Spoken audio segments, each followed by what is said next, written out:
tonight. A former Mountie on trial for murder in the shooting death of his lover has been found guilty of manslaughter. Also, 5 players from Canada's 2018 World Junior Hockey team will face charges related to an alleged group sex assault. Plus, sneaky statues are making their return to Weyburn for a community version of hide and seek. This is CBC Saskatchewan News.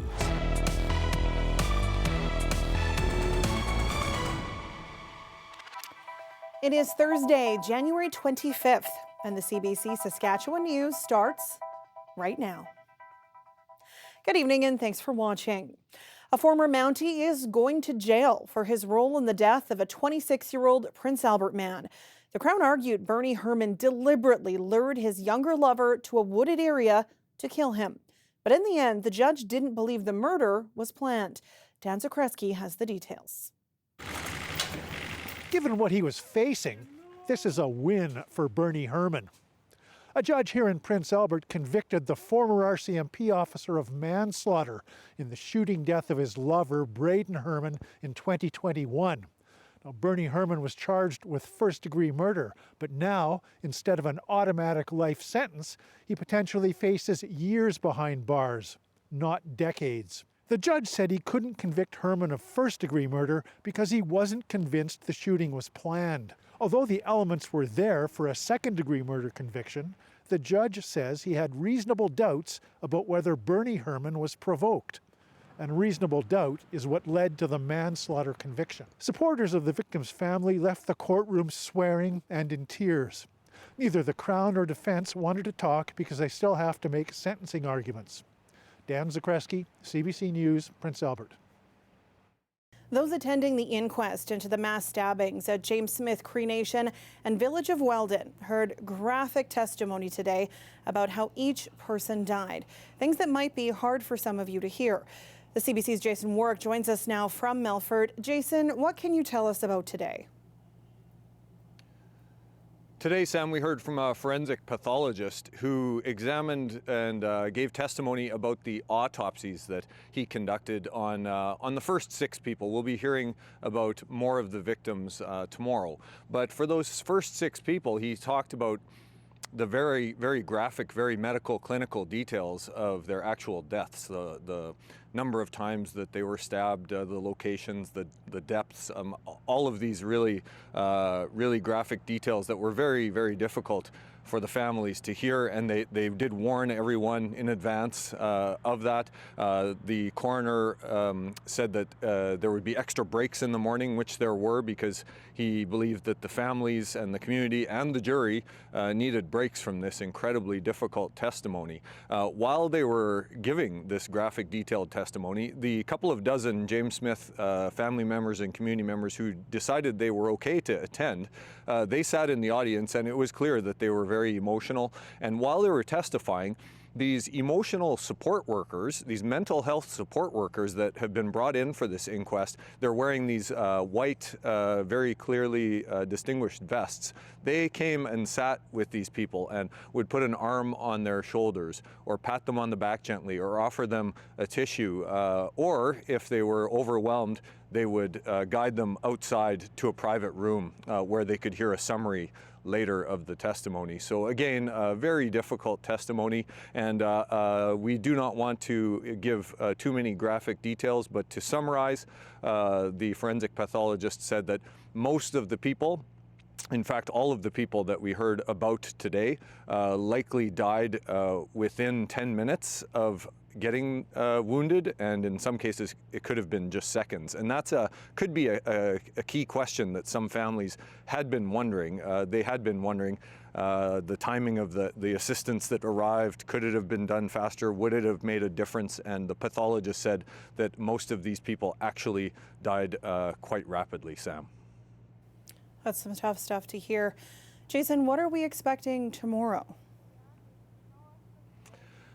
Well, tomorrow we're going to hear more of these pathology reports. We're going to hear a little bit more from other corrections officials and again, more about that emergency response.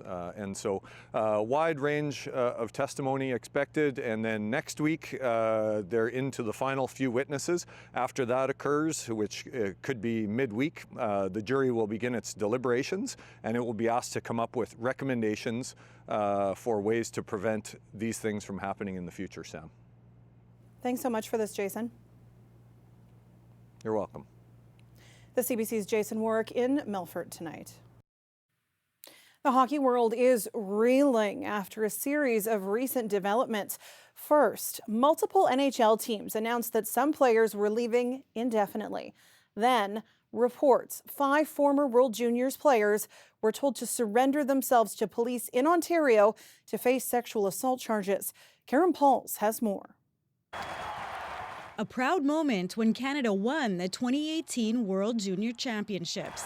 But since then, revelations of a $3.5 million out-of-court settlement by Hockey Canada after a young woman alleged she was sexually assaulted by 8 members of that team. Police have opened, closed, and reopened that investigation.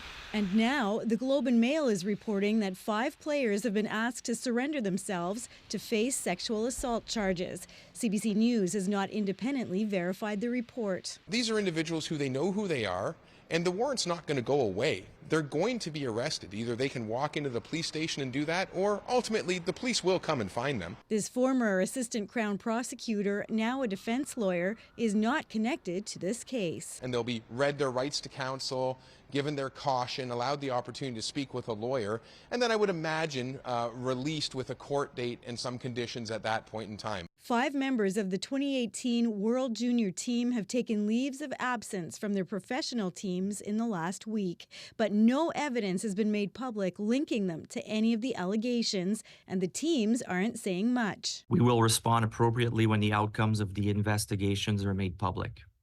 The NHL has been very clear that teams should refer all investigation-related questions to them. The NHL is doing its own investigation, but hasn't yet released its findings, leaving teams and players under a cloud. There's a lot of pressure on the National Hockey League to condemn this type of event, but it hasn't been proven yet.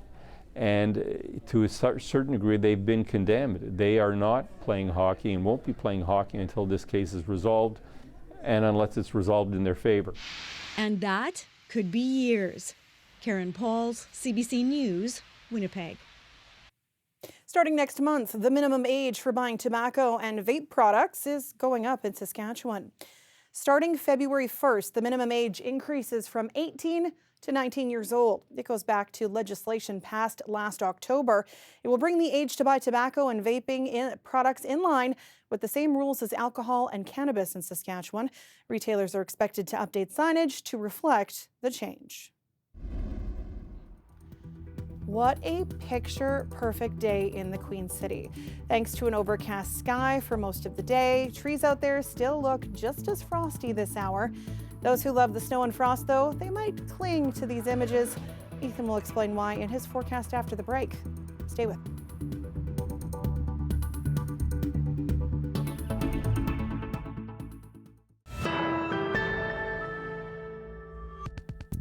Welcome back. You know them as the Prince Albert Raiders or the Swift Current Broncos, but for one night only, they will have different names and uniforms. Specialty jerseys have been a staple for Western Hockey League teams for the past 10 seasons. Dan Plaster has more.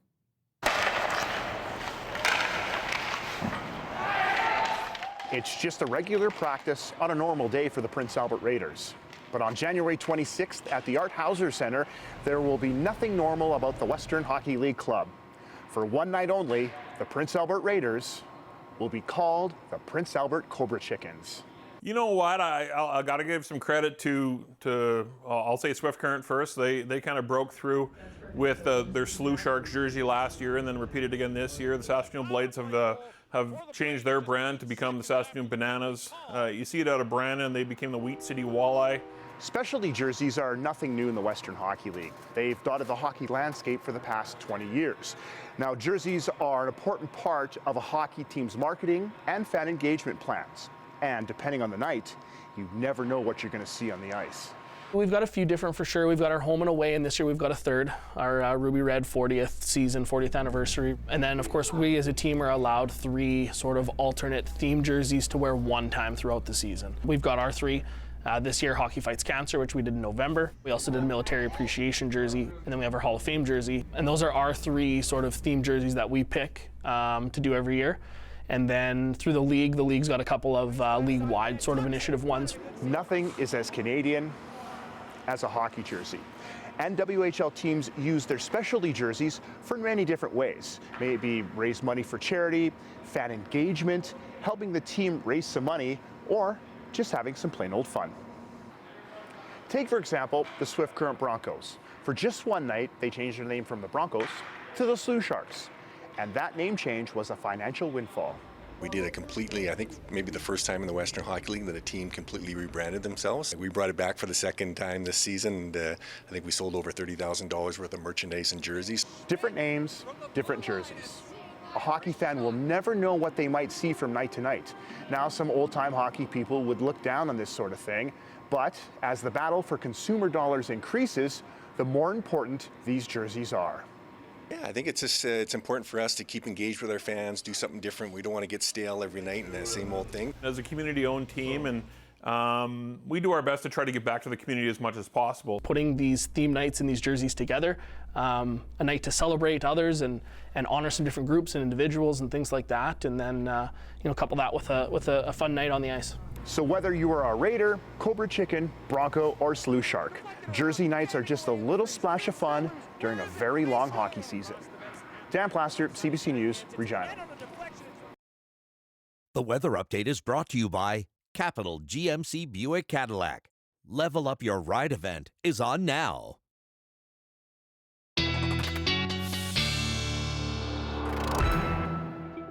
And our weather specialist Ethan Williams joins us now.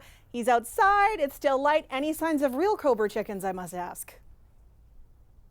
A little too cold for that, Sam, but not too cold. We're having a beautiful night here, especially for getting toward the end of January in Regina. And it's not just been us that's been seeing the unseasonal warmth. It's really locations across the province. Let's take a look at our current temperatures, where we're sitting right now. And even in northern Saskatchewan, looking at temperatures into about the minus, double digits still. But again, that's pretty much seasonal or even above seasonal for this time of year for that part of the province. For south and central, though, this, of course, really is where that warmth is. You see that kind of bubble of warm air in south central and southwestern regions where we've been above freezing for much of the day today.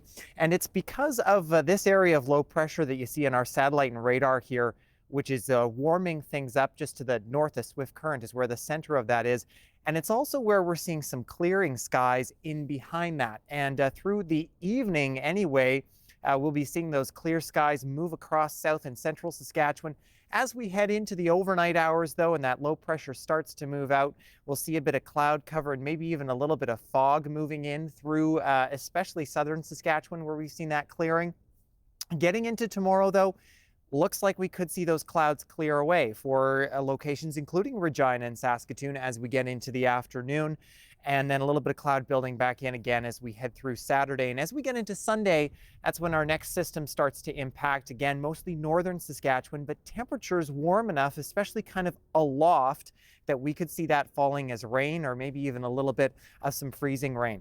Fog expected again tonight, not quite as widespread, but there could be patches here and there where we're looking at visibility down close to 0. We've seen that fog dissipate, though, through the day today, and those advisories that we saw as well have come to an end. Now, another part of the reason why we're seeing this fog is because the winds have been fairly light, and that continues to be the story over the next couple of days here, and not a lot of wind to kind of stir things up. That calm air allows that fog to kind of start developing. And the other thing that's happening is our upper atmosphere really isn't moving all that much from west to east anyway. You'll see That jet stream does get moving from south to north, though, and it allows that warm air to build in under a ridge, and that is going to mean our temperatures are going to start bumping up again, kind of continuously here over the next few days. You look at tomorrow, we're looking at temperatures well above the freezing mark, especially in south central and southwestern Saskatchewan, and that continues into Saturday as well. So in terms of the actual temperatures, Regina, we're looking actually above freezing for all 7 days here of our forecast, and those overnight lows getting pretty close to the freezing mark too. And for Saskatoon, a pretty similar story here. We'll probably be below freezing for the first part of the weekend, but then, Sam, the sunshine comes up, things really warm up, and we're looking at some very above seasonal conditions, much like we're seeing tonight. It's so weird, but I'm not mad about it. Thanks, Ethan. Stay with us. We've got more after the break.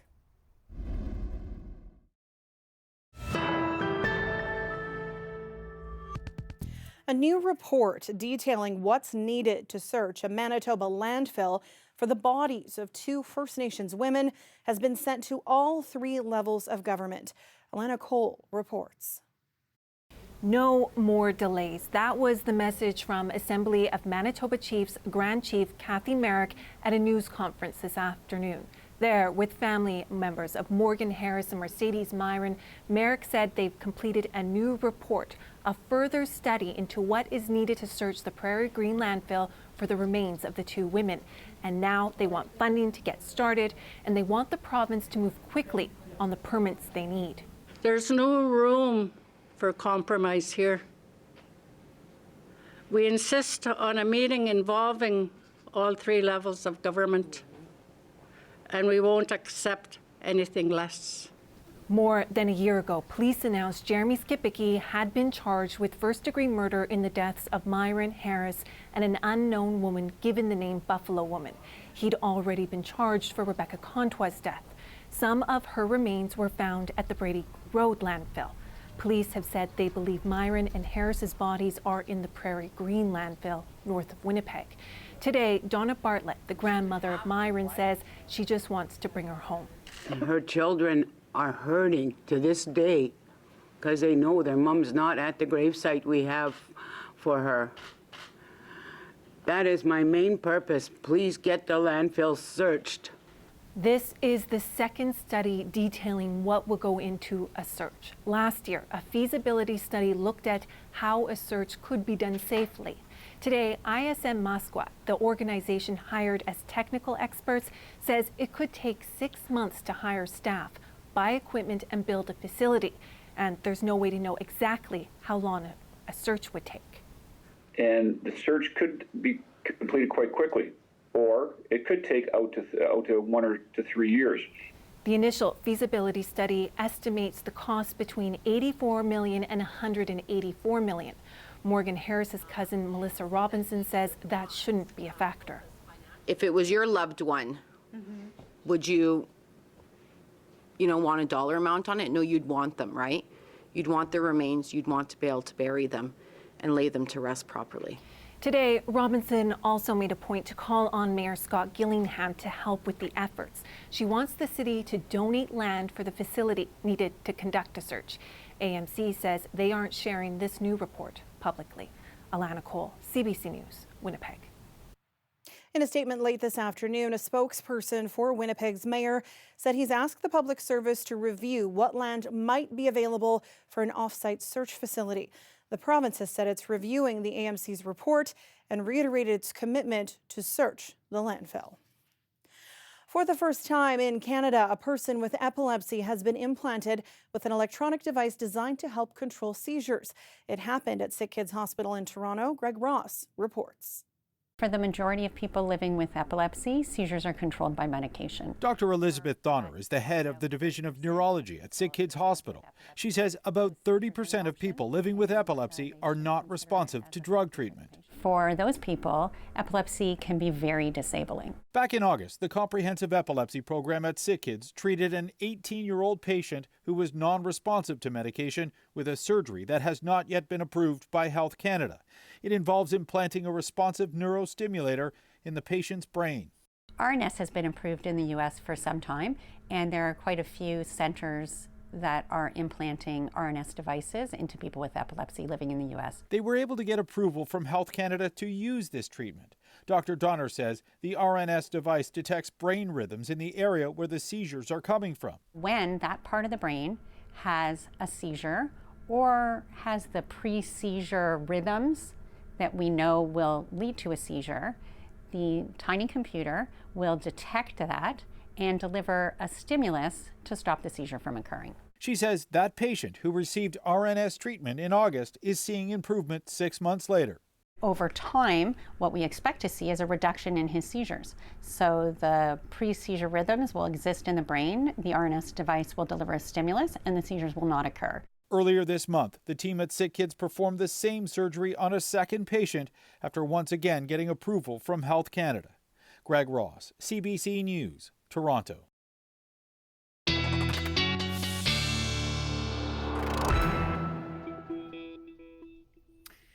Oh, we'll see mostly sunny skies as we head into the morning hour tomorrow in Regina. Still could be a little bit of some lingering fog. By the afternoon, the fog is gone, though, and a little bit of cloud cover starting to build in, but we're already pretty much at the freezing mark. And in Saskatoon, a bit of the opposite situation. We're starting with some cloud cover tomorrow along with the sun at -9. And again, a little bit of fog possible there for you. Just going to depend on how that plays out as we head into tomorrow morning. By the afternoon, though, again, where Regina sees the cloud build in, you'll see the clouds start to move away. The wind's nice and light, temperature of around -4. And here's another angle of Saskatoon, shot this morning by BP from downtown. Gorgeous shot of the river and the beautiful sunrise happening. And the chimneys there, Sam, not having to work too hard these days in those warm conditions. All right, thanks, Ethan. And before we leave you tonight, Jermaine Wilson will take you to Weyburn, where they've come up with a fun solution to get people to embrace the cold outdoors. Rolling with the Gnomies begins here at the Credit Union Spark Center in Weyburn. And if you know me, I got to go and see what's going on. Good to meet you. Hi, I'm Regan. Find a gnome, re-hide your gnome, take a picture of your gnome in its new hiding place, and then post the picture and a clue to its new location on our Facebook page. Last year we hid them at the library, we hid them at the pool, we hid them at city institutions. We also hid them at the Humane Society. We pick a spot where they start, and then they journey all over our community for weeks, if not months. Chair of the Weyburn Arts Council, Tasha Hill, sees Rolling with the Gnomies as a great way to beat the winter blues. Even if you're just going out in your vehicle to find the gnome, you get out of the car, you breathe a little bit of air and hide it. It lifts your mood, and it just has a really great sense of community spirit. Do you think this one here? This is actually only our second year, and it was so well received last year that we couldn't not do it again. This is Winston. He lives in his mom's basement, and we're not shading him because his mom's basement is really, really awesome. He's a musician, and he joined the Gnome Exchange program to learn more about human music. And this year, his brother, Willis, joined him and brought his guitar. Winston and his little gnome friends will hit the streets of Weyburn this February. If you'd like to know more, Rolling with the Gnomies has a Facebook page. Jermaine Wilson, CBC News, Weyburn.